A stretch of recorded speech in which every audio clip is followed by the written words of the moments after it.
যে দ্বিতীয় শ্রেণীর শিক্ষার্থীকে করা হয়েছে, ভুক্তভোগীর পরিবার গত 1 মাস যাবত মানুষের দ্বারে দ্বারে ঘুরেছে বিচারের জন্য, বিচার পায়নি। এত বড় প্রশ্ন হলে 12 বছরের একজন সন্তানের সাথে এমন নির্মমতা নিষ্ঠুরতা করতে পারে?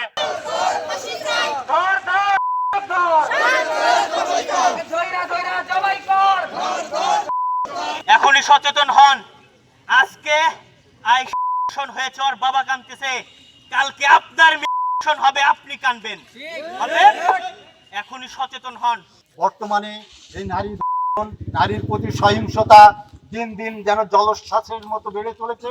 অতএব আমরা যেন এমন একটা সংস্কৃতিতে পরিণত হয়েছি যে খুন এর মধ্যেই যেন আমরা সীমাবদ্ধ আছি। রায়গঞ্জে বর্তমানে এমন পরিস্থিতি সৃষ্টি হয়েছে, প্রত্যেক মাসে 2-3টা করে চুরি, ডাকাতি, রাহাজানি এমন কোন অপরাধ নয় যেটা সংগঠিত হচ্ছে না। মহামারী আকার ধারণ করেছে। আমরা আজকে রায়গঞ্জে যে দ্বিতীয় শ্রেণীর শিক্ষার্থীকে করা হয়েছে সেই ঘটনার প্রতিবাদে বিচারের দাবিতে এখানে দাঁড়িয়েছি। ভুক্তভোগীর পরিবার গত 1 মাস যাবত মানুষের দ্বারে দ্বারে ঘুরেছে বিচারের জন্য, বিচার পায়নি। দায়িত্বপ্রাপ্ত যারা আছেন তারা কি ঘুমায়? তাদের দায়িত্ব কি? আমাদের শিশুরা আজকে কোথায় নিরাপদ?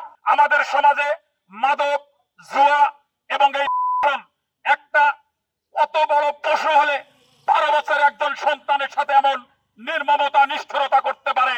আগামী দিনে আপনাদের সার্বিক সহযোগিতা প্রত্যাশা করে। এত বারবার হচ্ছে, খুন, রাহাজানি, কত কিছু হচ্ছে, কেন আপনারা এই ধর্ষণকারীকে একটা যদি ফাঁসি দেন তাইলে সবাই সচেতন হয়ে যেতে পারে? আপনারা কেন এই কাজ করছেন না? আপনারা বারবার আমাদের খালি হয়রানি অত্যাচার করছেন।